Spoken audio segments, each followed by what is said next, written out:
Eu quero falar um pouco sobre a Páscoa, e nada daquilo que você já sabe, mas também de uma forma diferente.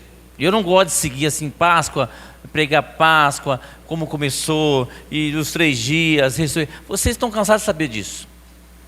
Então eu vou pregar Páscoa, mas não conforme a Páscoa que a gente, todo ano a mesma coisa, todo ano a mesma coisa. Eu não vou deixar pregar Páscoa, mas de uma forma diferente talvez. A Páscoa na Bíblia indica como uma celebração judaica, é uma libertação de Israel da escravidão do Egito. A Páscoa começa ali, você sabe disso.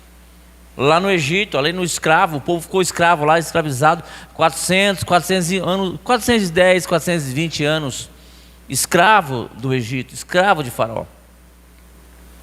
Ali naquelas 10 pragas, na saída da libertação, ali começou a Páscoa. E aí quando Moisés tirou o povo do Egito e levou para o deserto, quando teve aquela morte, a morte de todos os primogênitos, mesmo a morte, menos a morte do povo de Deus, ali quando o pessoal foi orientado a matar um carneiro, orientado a colocar o sangue nas portas, lembra disso? Sabe disso? Mas é ali que se inicia a Páscoa. Mas a Páscoa não termina ali. A Páscoa se inicia ali e termina em Jesus Cristo. E Êxodo capítulo 12, versículo 21 e 22. Nós éramos escravos também. Hoje nós somos livres. Nós éramos escravos do pecado. Hoje nós somos livres. E aqui começa a Páscoa. Êxodo capítulo 12, versículo 21 e 22. Moisés mandou chamar todos os líderes do povo e disse: escolha um carneiro ou um cabrito e mate, para que toda a família de Israel possa comemorar a Páscoa. Aqui se inicia a Páscoa, Páscoa judaica. Pegue um galho de isopo e molhe no sangue que estiver na bacia e passe nos batentes dos lados e de cima da porta das suas casas, e que ninguém saia da casa durante toda a noite. Então a Páscoa se iniciou ali, naquele dia, na morte de todo o primogênito, menos do povo de Israel. Houve choro, que todo o Egito ouviu. Houve clamor, choro, desespero. Imagine uma criança chorando. Imagine você ver um filho morrendo. Imagine ver milhares de crianças morrendo. E aí o povo dos hebreus, nada aconteceu. Deus sempre guardou os seus.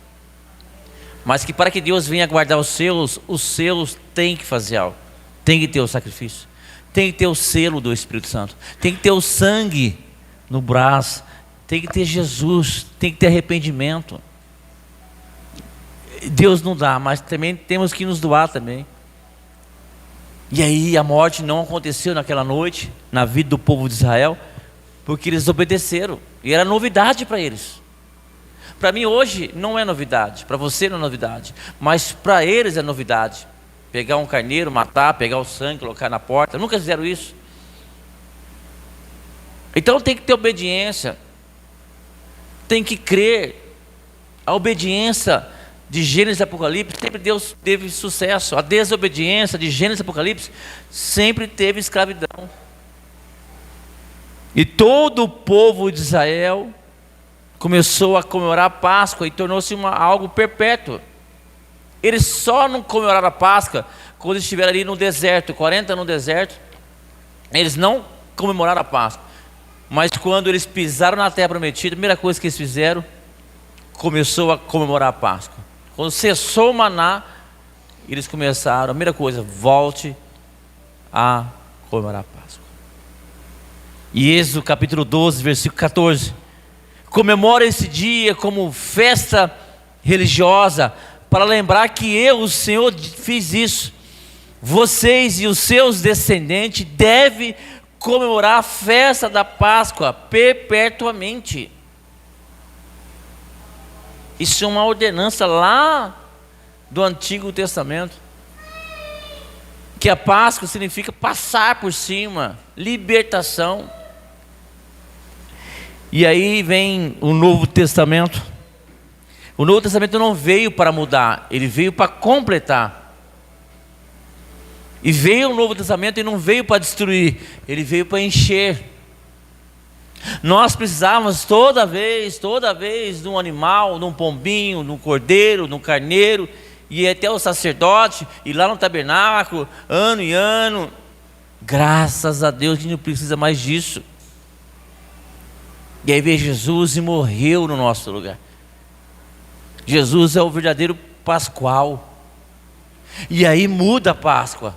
Porque a Páscoa do Antigo Testamento significa libertação, mas a Páscoa do Novo Testamento significa morte e ressurreição de Cristo. Isso é o sentido da Páscoa de Jesus, é a morte e a ressurreição. E digo mais, não foi só Jesus que morreu e ressuscitou. Tem alguém aqui que morreu e ressuscitou? Quem é batizado aqui nas águas? Então todos nós morremos com Cristo e ressuscitamos com Cristo. Mas também a Páscoa, eu falei para você que eu quero falar sobre Páscoa, mas quero falar num modo diferente. A Páscoa também para Jesus não foi apenas uma morte, não foi a morte, não foi apenas uma ressurreição, mas teve algo que aconteceu ali, teve a humilhação.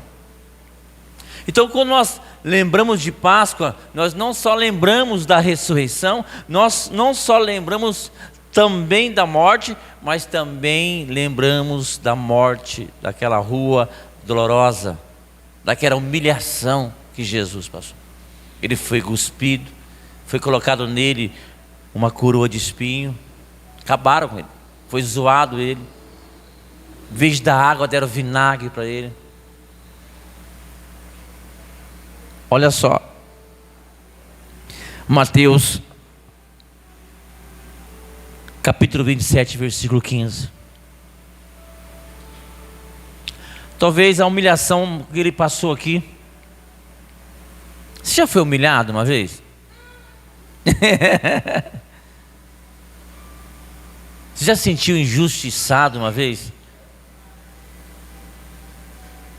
A maior injustiça, tudo tem um propósito de Deus, amém? Mas a maior injustiça que fizeram com Jesus aqui, mas a injustiça estava no propósito de Deus. Não basta apenas Jesus ir para a cruz, Jesus tinha que ser humilhado para ir para a cruz. Não bastava Jesus ressuscitar, Jesus tinha que morrer. Não bastava Jesus morrer, ele tinha que ser humilhado. É uns processos que a gente não tem explicação. Ei, me ouve, o processo de Deus não tem explicação. Precisava José do Egito ser humilhado de tal maneira para se tornar o governador? A gente, jeitinho brasileiro? Não, ele caiu na casa de Potifar já vai direto na casa de Faraó, porque o Potifar e o Faraó está ali, ó, não é isso? Não, mas ele tinha que ir para a cadeia. Então é um processo, algumas coisas não dá para entender, e não é para entender. E aí Mateus capítulo 27, versículo 15, é NVI, está pondo, filho, tá, né? Em toda a festa da Páscoa, Pilatos costumava soltar um dos presos, era costume, era hábito. A pedido do povo, naquela ocasião estava preso um homem muito conhecido chamado Barrabás.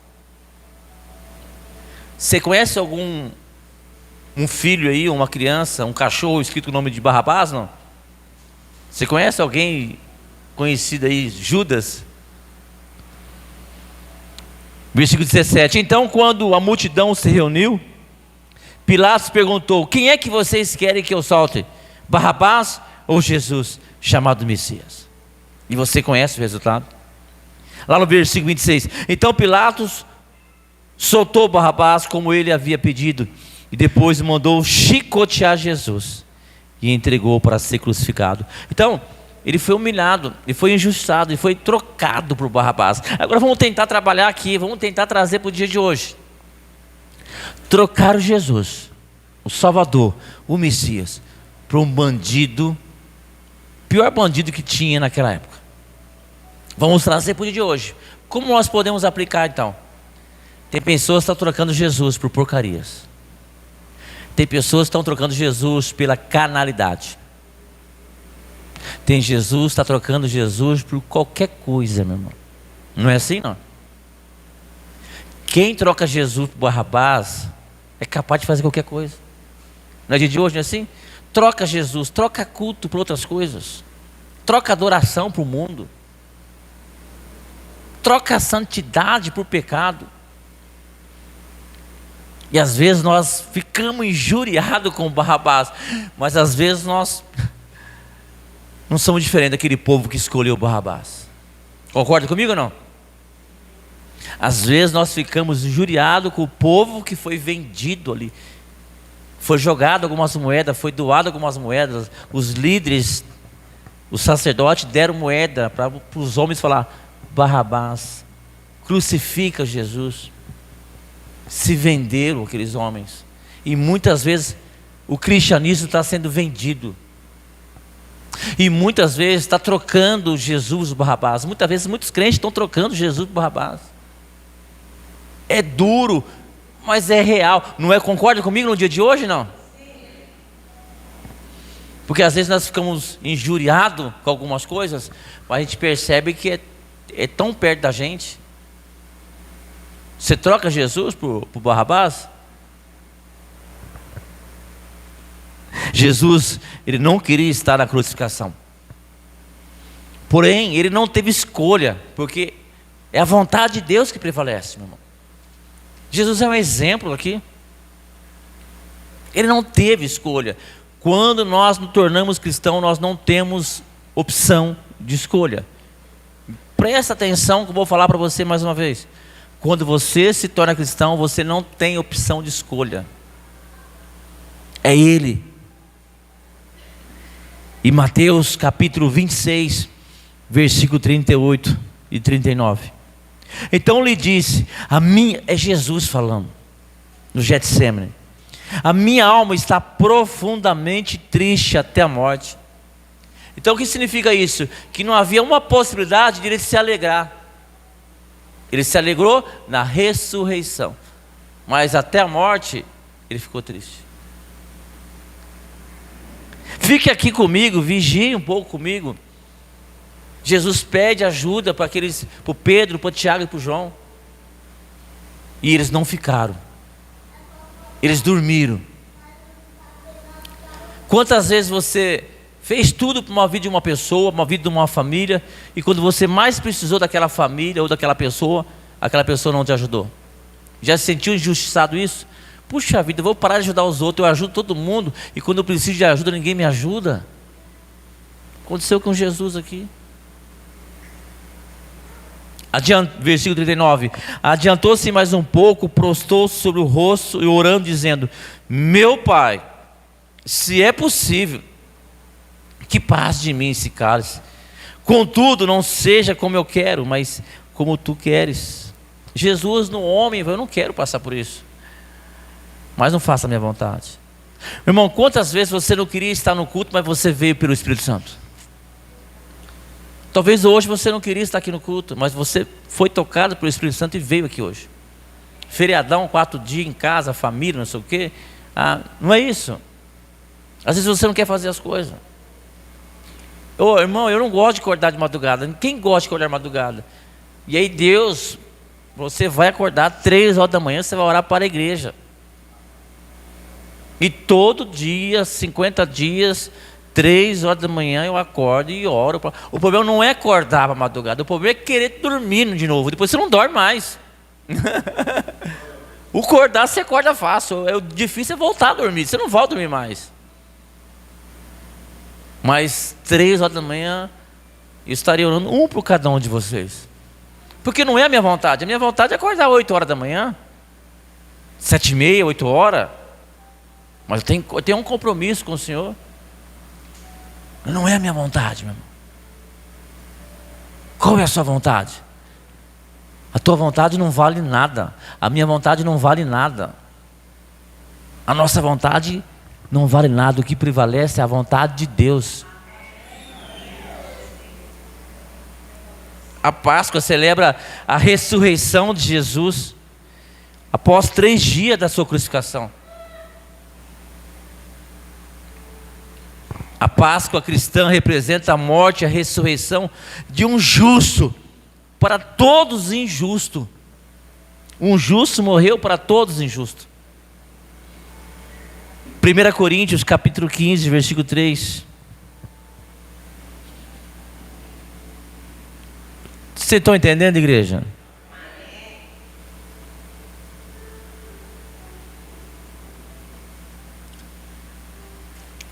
Antes de tudo, entreguei a vocês, aqui também recebi, que Cristo morreu pelos nossos pecados, segundo a Escritura, e que foi sepultado, ressuscitado no 3º dia, segundo a Escritura. Então Ele morreu por mim e por você, antes de nos conhecermos.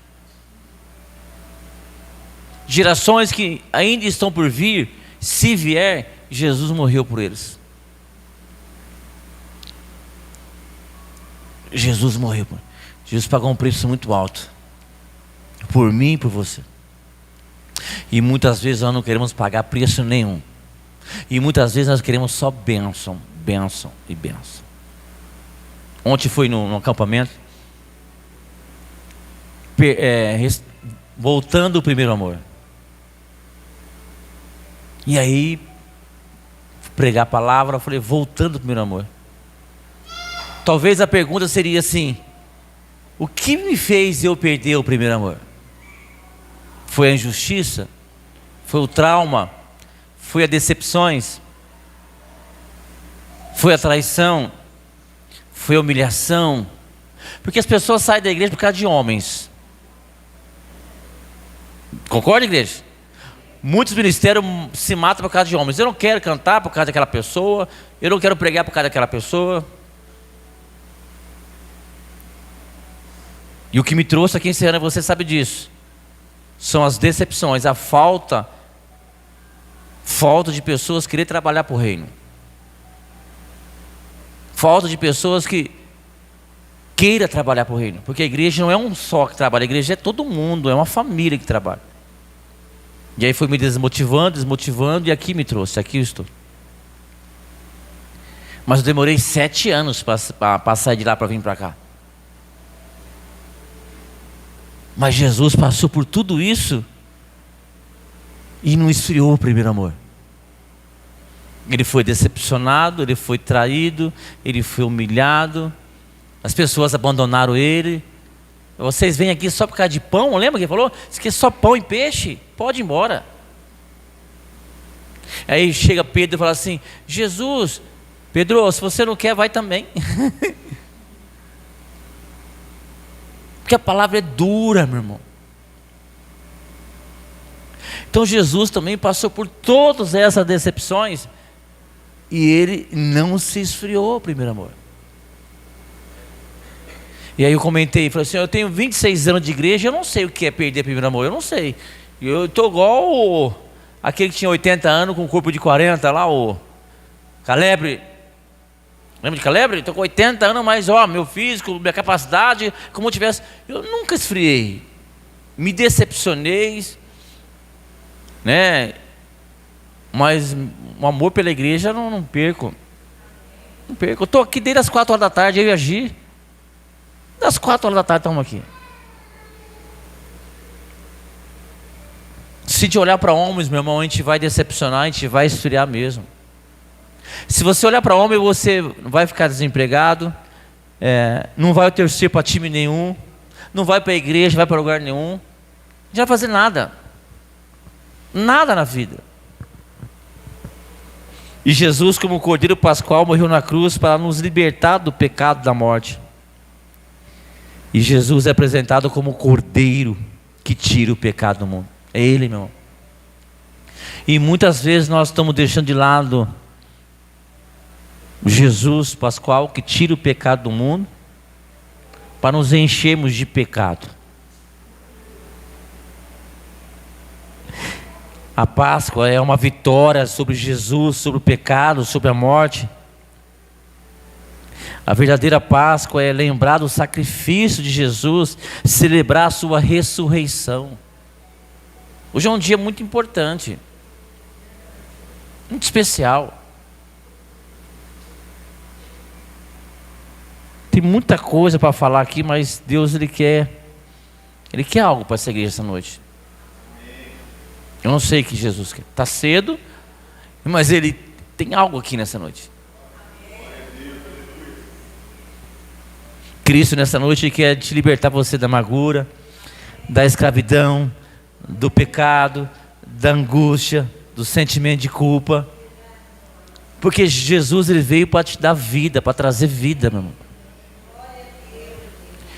Não é normal uma pessoa ir para a igreja e sentir o mesmo sintoma antes de vir para a igreja. Não é normal isso.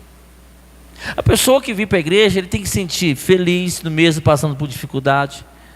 Ele tem que se sentir cheio de esperança, mesmo vivendo um momento sem esperança. Ele tem que sentir, ele tem que crer, mesmo que vive no meio do impossível. Ele tem que buscar, mesmo que se sente sozinho. É uma nova criatura, é um novo começo. Enxergar aquilo que os outros não enxergam. Então nós, como cristãos, temos que ser diferenciado do mundo, porque Jesus foi diferenciado do mundo. E João capítulo 5, versículo 24: em verdade, lhe digo. João capítulo 5, versículo 24: em verdade, lhe digo, quem ouve as minhas palavras e crê nela, que enviou, tem a vida eterna, não entra no juízo, mas passou da morte para a vida. Jesus já perdoou os nossos pecados. E muitas vezes nós ficamos no autocondenando a nós mesmos. Muitas vezes nós não nos perdoamos. Muitas vezes nós criticamos. Muitas vezes nós achamos. E não temos que achar nada, porque Jesus já veio e já morreu no nosso lugar. Ele nos deu vida. Quem é Jesus para você? Quem é Jesus para você? E eu escrevi algumas coisas aqui que talvez seja importante. Quem é Jesus? Jesus é a verdadeira Páscoa. Jesus é o Salvador. Jesus é o pão da vida. Jesus é o Senhor. Jesus é o Criador. Jesus é o Filho do Deus vivo. É o Filho unigênito. É o Filho amado. É o Santo de Israel. É maravilhoso. É conselheiro. É Deus forte. É Pai da eternidade. É o Príncipe da paz. É o Rei dos reis. É a cabeça da igreja. É todo poderoso. É o Alfa. É o Ômega. Emanuel, advogado, mediador, juiz, autor, consumador da fé, Cordeiro de Deus, bom pastor, fonte da água viva, rocha, Messias, ele é verdadeiro. Ele é o leão da tribo de Judá, Ele é o estrela da manhã, Ele é a imagem de Deus invisível. Eu sou o Filho do homem, Ele é o carpinteiro, o caminho, a verdade, a vida, o Rei de Israel. Ele é o Cristo. E aí, 5 coisas importantes no momento de ceia. Não é a ceia hoje, apenas uma apresentação, uma cenação. Então com isso todo mundo pode tomar ceia, todo mundo pode comer, porque não é a ceia, é uma cenação. E tanto que separou algumas coisas para as crianças lá. Então o que significa o momento da ceia? O que significa o momento da Páscoa? Comunhão. A igreja precisa ter comunhão. Se a igreja não tiver comunhão, ela deixa de ser igreja, meu irmão. Entenda, igreja não é panelinha. Igreja é comunhão com Cristo. É o memorial da morte e a ressurreição de Jesus. É o memorial. Eu tenho que lembrar, não pode esquecer. Eu não posso esquecer a data do meu aniversário, eu não posso esquecer a data do aniversário dos meus filhos. É o memorial. É uma nova aliança. Você tem uma aliança com Deus aí? É a unidade dos crentes, é um só corpo. Nós somos um só corpo, um só membro de Cristo Jesus. É a esperança da segunda vinda de Cristo. Você espera que Cristo vai voltar? Você espera que Cristo vai voltar? Eu gostaria que você viesse aqui um por um, sem pressa, sem nada.